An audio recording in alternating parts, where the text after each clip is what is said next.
¿Cómo nació la sección de F Ciencia y cuáles fueron sus objetivos fundacionales? La agencia F en realidad siempre ha apostado por el periodismo científico. Incluso desde que yo entré haciendo la beca en el 97-98 ya conocí a periodistas que se dedicaban al periodismo científico. Lo que pasa es que a lo largo de los años la información, la cantidad de estudios que se publican ha ido creciendo. Entonces F decidió en 2019 que era el momento de potenciar este tipo de información y que solo se podía hacer con una sección especializada con un número de personas importantes. Y eso fue lo que pasó, que arrancamos como sección, la que ha sido ahora premiada en 2019. Y casualidades de la vida, poco antes de que empezara una pandemia, que que hubiese sido imposible cubrir como la cubrimos si no hubiéramos tenido sección propia. Así que las personas que tú conoces y las personas que el jurado ha premiado, estamos juntas haciendo ciencia, porque es verdad que hemos estado juntas en otras secciones y en otros tipos de información desde 2019. ¿Cómo trabajan en F Ciencia para trasladar el conocimiento basado en la mejor evidencia científica a toda la sociedad? ¿Cómo seleccionan las noticias? El conocimiento en general y el conocimiento de la sociedad es tremendamente necesario para tener sociedades más argumentadas, más certeras, o sea, que tomen decisiones más certeras. Y los tiempos que estamos viviendo, el periodismo científico es fundamental para que la sociedad sea más democrática. Para poder trabajar bien y hacer un periodismo científico de calidad, tienes que tener paciencia, porque las cosas son difíciles, y saber qué teclas tienes que tocar. Hay tal proliferación de revistas científicas ahora mismo y tal proliferación de ciencia, mejor y no tan buena, que una de las dificultades más grandes que tenemos es el elegir diariamente qué cubrimos y qué no cubrimos. Para ello, lo que hacemos es usar nuestro conocimiento, es decir, elegimos aquello que científicamente tiene interés, pero que periodísticamente tiene interés. No todo lo científicamente último e importante tiene por qué tener interés informativo. Entonces es una mezcla de las dos cosas. ¿Qué pasa? Que nosotros no somos científicos ni especialistas del área que estamos leyendo en ese momento. Ante la duda, consultamos. Nosotros tenemos varios científicos y científicas de cabecera que nos ayudan, que nos aguantan a elegir cada día qué podemos publicar y qué no podemos publicar. Yo los utilizo y les agradezco mucho lo que hacen por nosotros, porque no firman esos artículos, son anónimos y nos ayudan a elegir si tenemos que bucear, si nos tenemos que meter en ese artículo o no nos tenemos que meter. Esa es una parte que utilizamos. Otra parte, al final la experiencia, el olfato periodístico, es una cosa que es difícil de definir, pero que todos los que somos periodistas debemos de tenerla. Entonces tú sabes si esto puede tener ese interés para que la sociedad lo lea y tú vendas tu información, que al final también te interesa venderla. Entonces eso es una parte de cómo trabajamos. Otra, por supuesto, es preguntando y encontrando al otro lado normalmente gente maravillosa que quiere explicar las cosas. Yo creo que los científicos y las científicas en España cada vez nos entienden más, saben comunicar los trabajos que están haciendo y bajar, como lo decimos nosotros, al terreno algo que aparentemente es tremendamente dificultoso. Y esta es otra parte que utilizamos, no vamos al paper y lo traducimos en una noticia, sino que preguntamos a los científicos que lo firman qué es lo importante, qué no es lo importante, qué abre, qué no abre. Y luego también, si tenemos dudas sobre la importancia, lo que te he dicho, ¿no? Usando este conjunto de científicos que a lo mejor no firman ese artículo para que nos digan si realmente es importante o no es importante, y muchas veces utilizamos esas declaraciones también para ponerlas en nuestras informaciones para sopesar si efectivamente lo descubierto es tan importante como dice el paper o no es tan importante, ¿no? O sea, que utilizamos muchas veces distintas voces. Esa es la parte de los estudios científicos.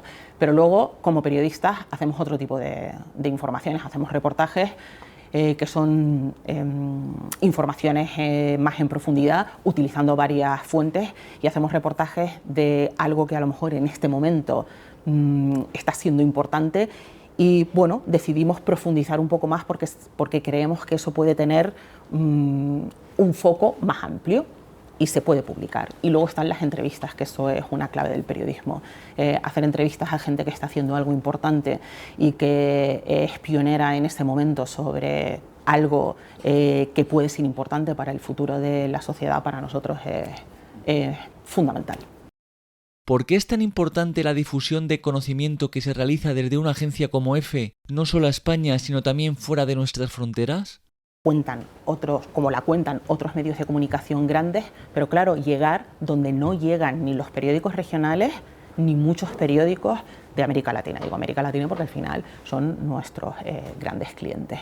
Entonces, el hecho de que EFE publique una noticia tiene un impacto brutal, porque nosotros tenemos muchísimos clientes. Entonces, publicamos en Tenerife, publicamos en Orense, pero también podemos publicar en periódicos de México, de Argentina o de Bolivia. Y esto le da una dimensión a nuestro trabajo que no tiene otro medio de comunicación, aun habiendo digitales, es que no lo tiene.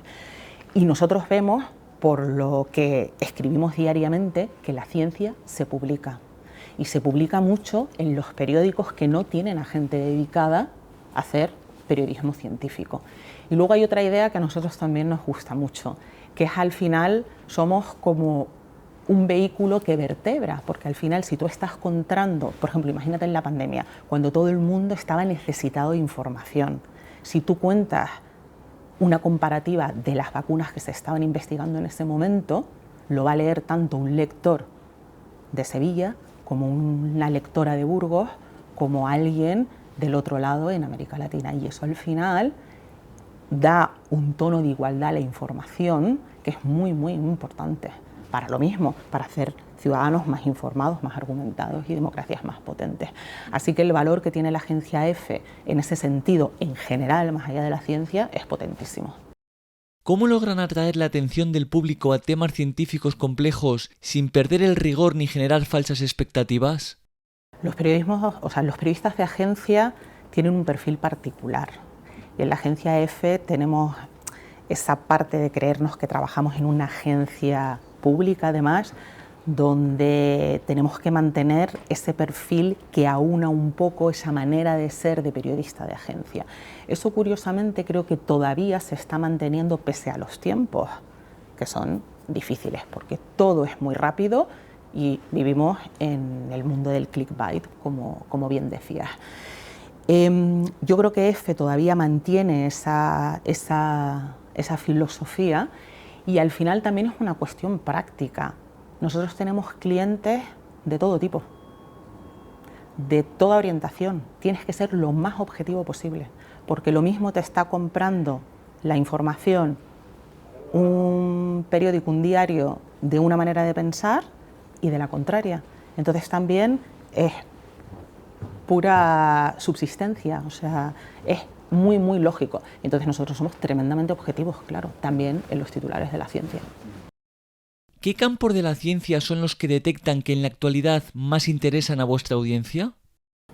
Bueno, los temas de salud siempre, y eso es universal y creo que va a seguir siendo universal, porque al final la salud le interesa a mucha gente, entonces, aunque sea investigación básica, se publica, y se publica justamente por lo que acabo de decir. Lo que hablábamos antes, justamente por ser salud, tienes que tener, aparte del rigor, mucho cuidado para no levantar falsas expectativas. Eso la verdad que lo aprendes en una sección de ciencia desde el primer día.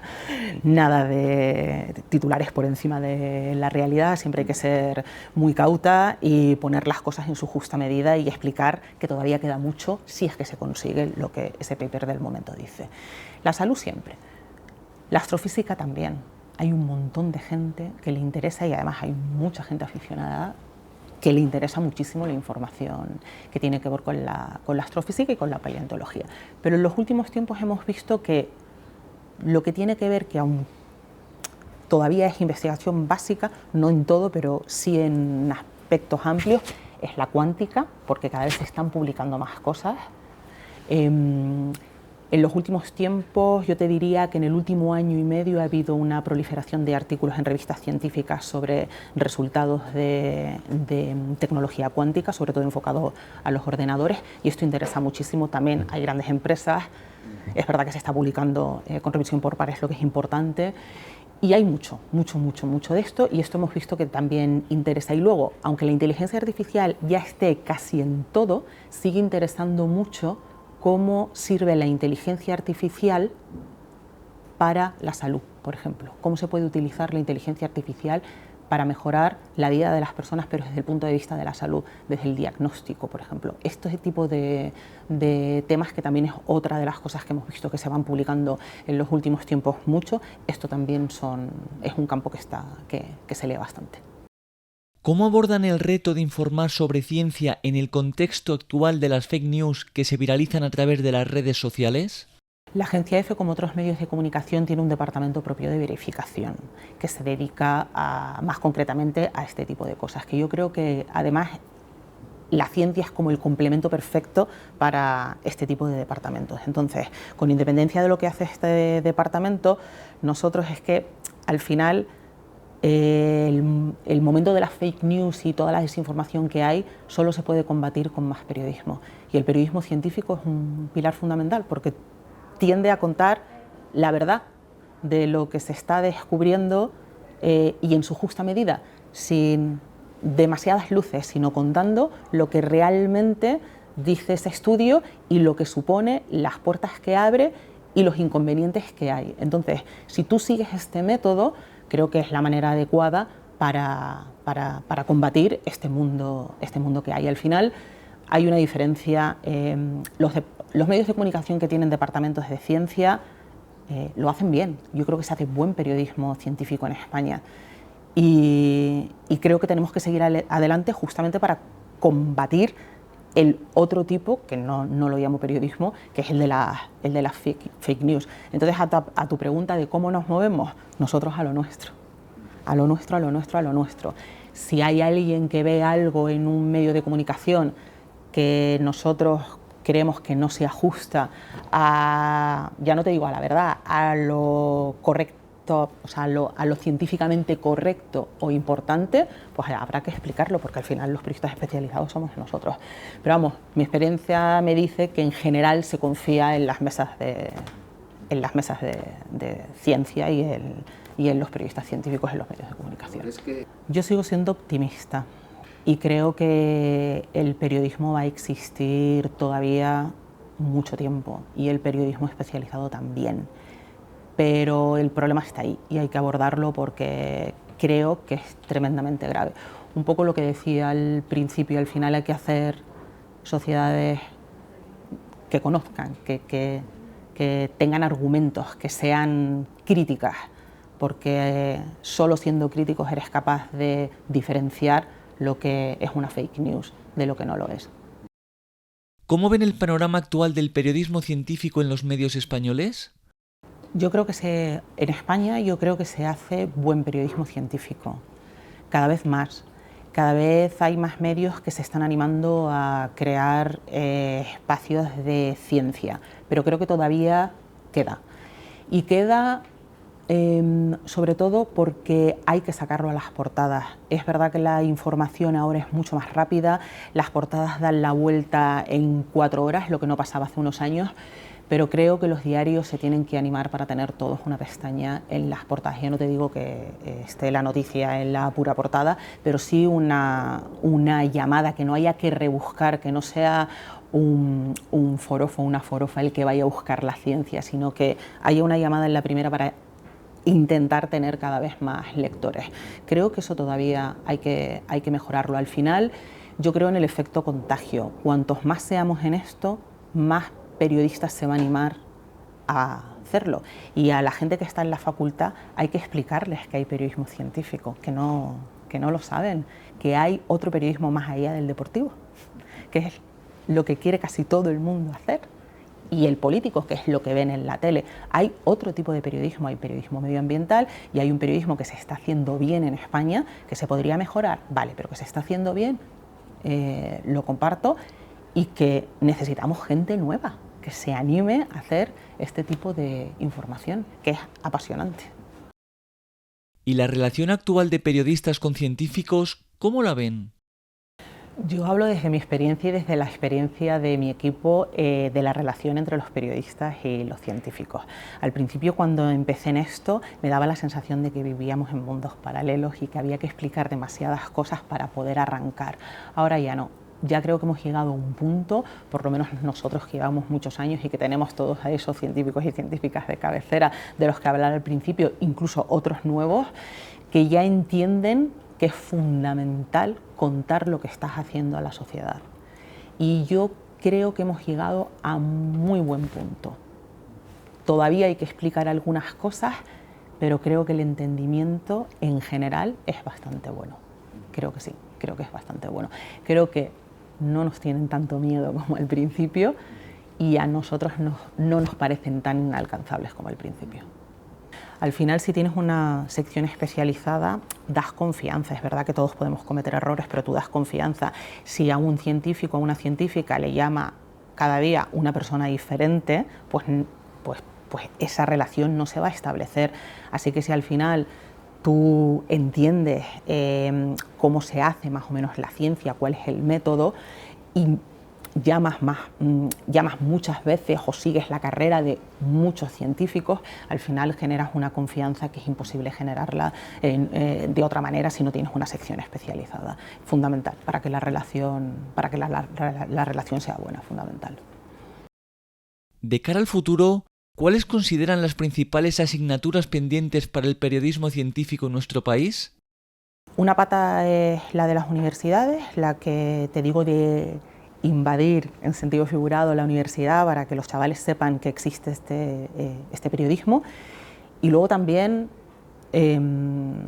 seguir haciendo buen trabajo para que los editores entiendan que esto no es periodismo de segunda, esto es periodismo de primera como el resto, que no solamente funcionamos en la pandemia, sino que seguimos siendo importantísimos para contar un mundo que ahora está cuanto menos bastante raro.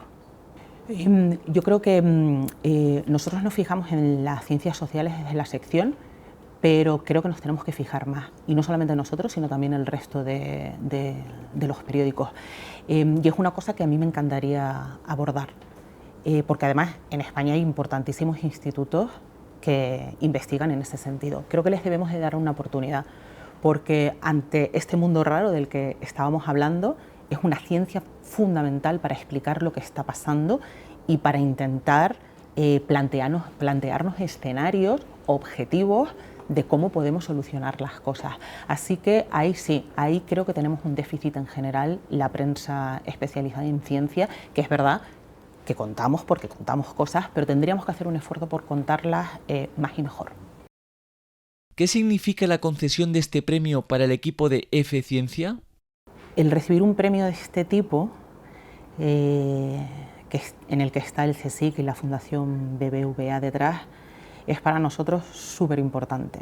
Para mí en lo personal es una satisfacción inmensa, porque avala una manera de trabajar que tengo en la cabeza desde hace tiempo y la he ido llevando a cabo, y bueno, al final un premio pues siempre sienta muy bien, pero como has dicho, es un premio colectivo. Yo tengo el mejor equipo del mundo, el mejor. Entonces, el que todos podamos recibir este premio, para mí es doble satisfacción. Tengo un equipazo, pero además tengo un equipazo con el que puedo hablar de periodismo, con el que hablamos a nuestra manera de ciencia, que nos tenías que oír intentando explicarnos unos a otros qué estamos escribiendo y por qué es importante. Pero sobre todo estamos muy bien amalgamados. Nos protegemos y nos reímos mucho. Entonces no puedo decir más que tengo el mejor equipo del mundo, formado por unos pedazos de profesionales que los conozco de otro tipo de trabajos, que siempre lo ha sido, y que en esta tarea que estamos haciendo ahora son para mí todos imprescindibles. ¿En qué influye tener un premio y que el jurado haya dicho lo que ha dicho de nosotros, aparte de que te da una felicidad que todavía dura y que durará mucho tiempo, es un aval al periodismo de agencia también. Ese periodismo que el jurado decía que es más callado, pero que es tremendamente importante para el efecto contagio del periodismo científico y para llevar la ciencia, y en particular la ciencia española, a muchos sitios que de otra manera no llegaría. Y luego, como último, decir que a todas esas generaciones que me encantaría que eligieran en algún momento el periodismo científico, estar aquí te da una posición privilegiada de lo que está pasando en el mundo. Y eso es una oportunidad que no tienes en otras secciones. Estás en lo que se está cociendo en cuántica, aunque sepas muy poquito, en qué es lo último que se va a hacer en astrofísica, en medicina personalizada. Te van sonando cosas que sabes que en un futuro alguna va a ser fundamental para mejorar la vida de las personas. Y eso también te da una cosilla, una satisfacción personal, el ver que estás en un meollo que todavía no sabes qué va a pasar, pero bueno, que estás ahí, que sabes cosas, y eso solo te lo da el periodismo científico.